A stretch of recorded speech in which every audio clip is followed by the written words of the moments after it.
Just going to give a little recap of the county council meeting for tonight, May the 21st, 2019. We had some resolutions at the beginning of the meeting, at 6 o'clock meeting. One of them was to recognize and honor Mount Lebanon Elementary School as 2018 National Blue Ribbon School. That was definitely an honor, being able to recognize that group of individuals. And it's always great to see schools that really the spotlight shines on in our local communities. So Brett Sanders, one of the council members, was able to present that tonight and recognize that group of individuals. We also had a resolution to honor and recognize South Carolina State Guard. A lot of people don't know what that program is, but basically it's a completely volunteer group that literally, as far as anytime we have any major disasters, hurricanes, flooding, anything like that in local communities, they are activated. And I think Ms. Stringer had mentioned tonight that they logged over 90-something thousand hours this past year. So it's definitely a great group that gets out there, and normally it's a time of need for the local communities. And I mean, they'll get together and go to wherever the need is, and literally volunteer their time. So it's a great program, and we're definitely privileged to recognize that group tonight. A couple of things that came up tonight. One of the things that we seem to be getting a good bit of here lately is solar farms. We had a third reading on fee and lieu tax agreement between Anderson County and Bluebird Solar LLC. And one thing to, I guess, remember on this here is basically it's some property. Normally it's going to be farmland or whatever that's being developed. And just for an example, 2019, the estimated taxes on that piece of property was $61. 2021, with it being developed as a solar farm, the estimated tax on it will be $17,500. So it truly brings some good back into the community, brings some revenue back into the county, and it also, there's You need a drink of water? No, I'm okay.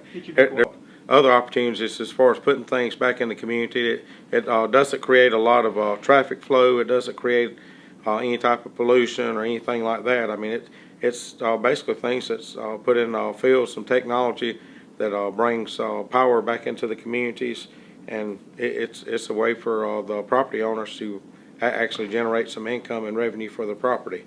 So it's great to see that pass on the third reading tonight as well.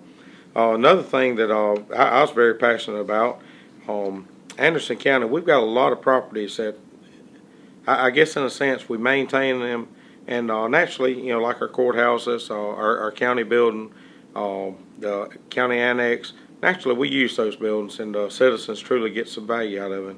Occasionally we have properties that there's just no value back to the citizens. One in particular we had was a piece of property in the city of Belton. It's basically a small, at one time it was a little insurance company that the county had acquired over the years. Recently we had a hair salon in there that was literally renting space from us, and the amount was like $300 a month, and to say there's some value in that, just in the liability and the maintenance and the upkeep of that building, there's no way we could justify, as far as $3,600 a month income, to expect that we're going to be able to maintain that property for that over a long period of time. With that being said, the city of Belton had approached us about possibly receiving that property, where they could basically utilize it in their community as when they have the local festival, as far as Standpipe Festival, they could utilize it as a kind of a cool down station, a contact point for the local police department. The police department could also utilize it as far as doing reports and whatnot. And they're hoping to possibly even move the farmers market to that location in the near future. So there's some growth opportunities for them. And when you truly look at the value of the building and the opportunity of us giving back to the local communities, it definitely far outweighed what we could possibly have gotten for the building as far as selling it, by giving it back to the city of Belton and giving them opportunity to grow with it and truly get something back naturally for their citizens. I know we always talk about that. The county is always, trying to work hand in glove with the municipalities to make sure we're all moving the same direction. That's exactly right, and a lot of times people have some mentality on the municipality level that they have their tax base and they maintain their own per se, and really that's the furthest thing from the truth, because they're just as much as part of the county that they're involved in as non-developed areas. And with that being said, I mean we have to continue to support the local municipalities, and I mean it truly is where the main attractions are in the county. Whether you're looking at Anderson City or your local smaller municipalities, I mean it's where a lot of things is actually taking place. So I mean we definitely want to continue to support the municipalities and try to make them successful as well. Because in the return, I think it's going to continue making Anderson County as successful as well. Going on, just a couple other things. We had an ordinance to amend County Industrial Park. This is basically an agreement we have with Anderson County and Greenville County, and there's several different agreements. And basically, what it amounts to is business development parks.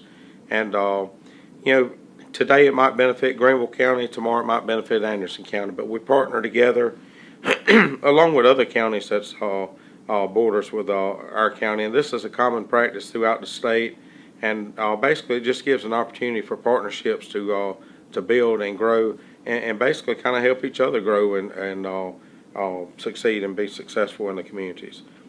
That passed on the second reading, and we'll have the following reading on that next month. One of the new things we had on the first reading tonight, we done a kind of cleaning up some paperwork on Code of Ordinance on 55-38. This was basically, it pertains to retiree insurances. And before people gets upset as far as any type of changes or any type of benefits being cut, that's the furthest thing from the truth. Basically what this does, with us going to the insurance system that we just currently switched with, which all the retirees are members of that as well. With that being said, basically it gives them opportunity, and this here kind of cleans up the paperwork as far as some of the wording to basically adapt to the new insurance plan that we actually carry. So I mean, it in a sense, it really protects the retirees that still has the insurance through the county. As far as one of the other things we went to, we discussed the summer adjustments for the sewer ordinance. In the past, Anderson County has allowed a summer adjustment. Explain what a summer adjustment is for people who don't understand that. Basically, on a sewer bill, the summer adjustment, in the event you have a pool, you can basically get a kind of reprieve from basically the sewer bill. Because in a sense, I mean, say you're putting 4,000 gallons of water in your pool, well, naturally that's not going to the sewer system, so we're not paying for it as a county to treat that sewer, so why should we charge the customers on it? But the problem we've ran into is your local water departments. Basically, in order for us to, I guess, hold a customer accountable on a sewer bill, we almost got to put that sewer and water bill together. And in a sense, the local water companies just basically chose not to do the billing if we allowed a summer adjustment on it. So what we've done is we're looking at redoing the ordinance on that, basically so we can start back with the billing through the local water companies. But in doing so, we're going to put some verbiage in there for if you have a pool. Basically, we're going to allow one time a summer or whatever where you can kind of get the forgiveness on that. So in a sense, we're still going to allow it on that note. But the biggest effect it will have to the citizens,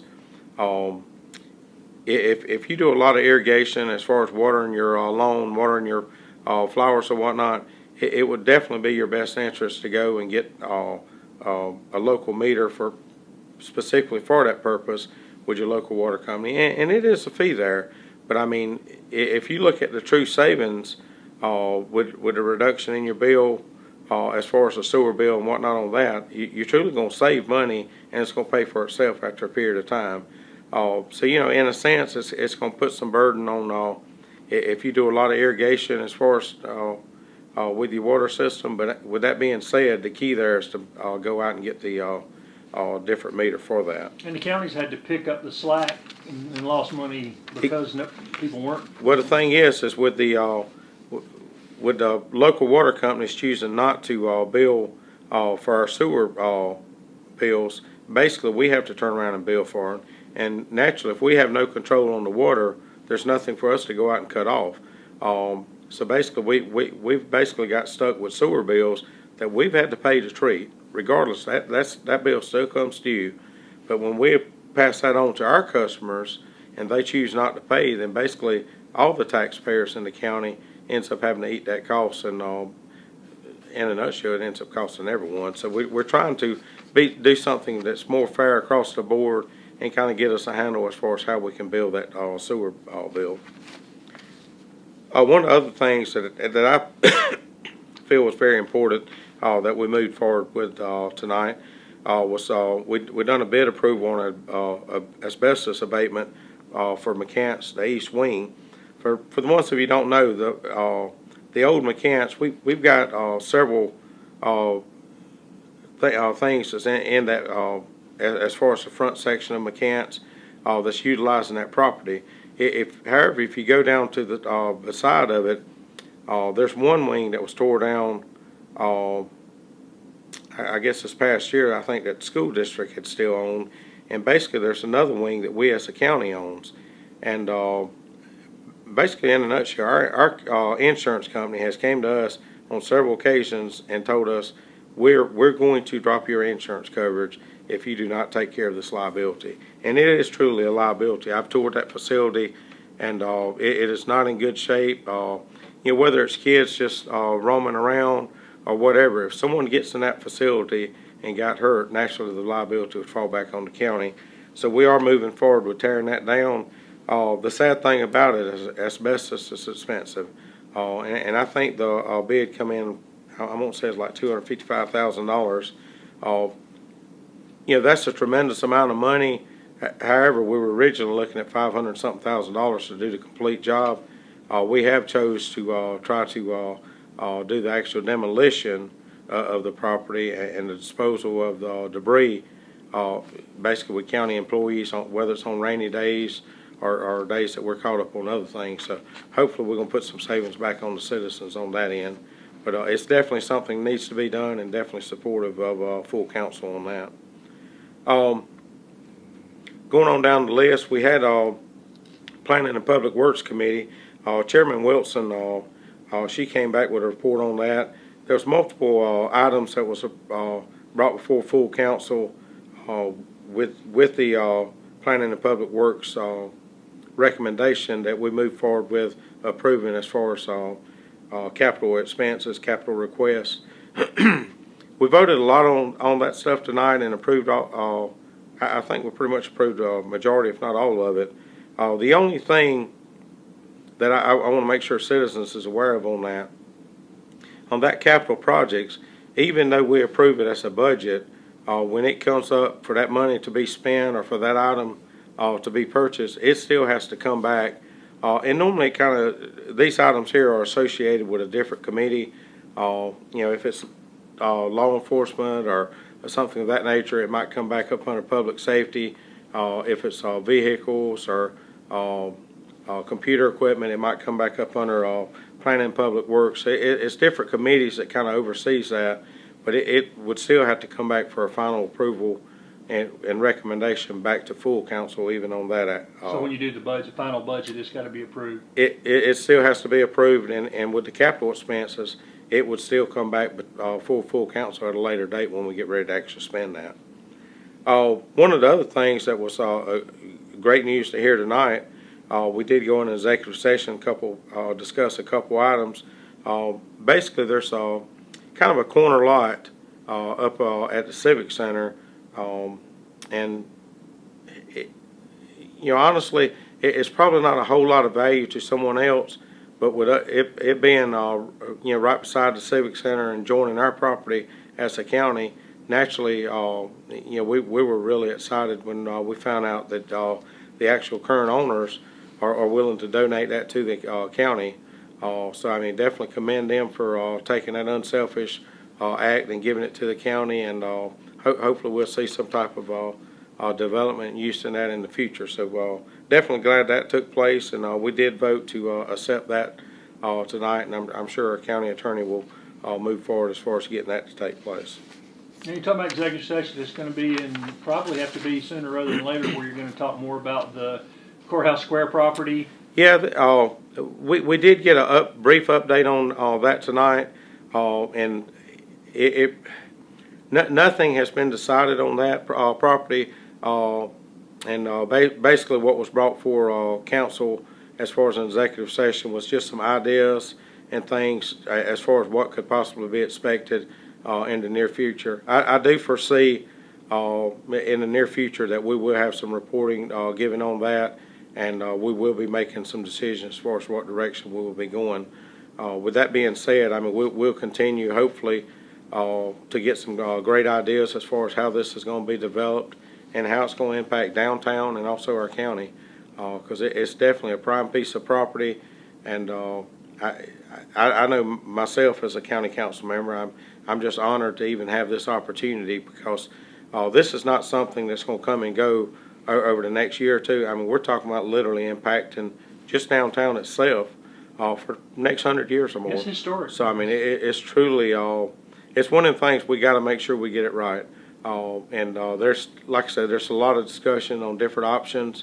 So I'm definitely excited to see what type of plans is brought to us and what type of opportunities we truly have. And now we're winding down on the budget, so if people are interested in their county and how it works and how they're spending the money, they need to get involved now. I would encourage any of you to get involved with any of your local county council members. This is definitely our busiest time of the year. We meet, most council members takes it upon themselves to meet with just about every department head, and kind of, I guess, get some assurance on their end. Are we being fiscally responsible with the tax dollars? Can we cut something here? Can we cut something there? Is the request that you're presenting to the council, is it justified? So, I mean, there's a lot of homework done on an individual basis from all of our council members, and I'm definitely proud to see that take place, because I think it's very much part of our job. I know there's been a lot of discussion on the road fee. I know I've got quite a few calls after a meeting we had a few weeks ago concerning the road fee. We have not brought anything before council as far as asking for approval, making a motion to move forward with that. That was nothing more than a mere discussion. Will we move toward that one day? I don't know. I mean, eventually, I think we're going to have to somehow ensure that we're funding our. Excuse me. I think somehow we're going to have to eventually figure out a way where we're funding our roads as far as the maintenance and upkeep. And what a lot of people does not understand, we have state roads, we have county roads, we have municipality roads, and actually there's private roads throughout the county. So just because you hit a pothole does not mean Anderson County's not doing their job, don't mean South Carolina's not doing their job, or your local municipality's not. It really depends on what that road is. Even myself as a council member, I get calls.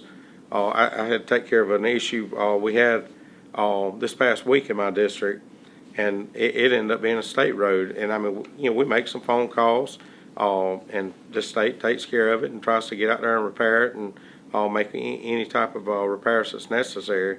If it's a situation where the roads needs to be trying to put on the system to actually get a major reworking, then they do that as well. Want to get involved? Now is the time. It's a good time to get started, and we need more citizens involved. We don't have a lot of people showing up for council meetings, but they like to complain, but they don't want to come to meetings and talk to anybody. I agree, and I definitely encourage all citizens to get involved, especially this time of year. It's a great time to hold us as council members accountable because I know I am. I'm here to represent my district.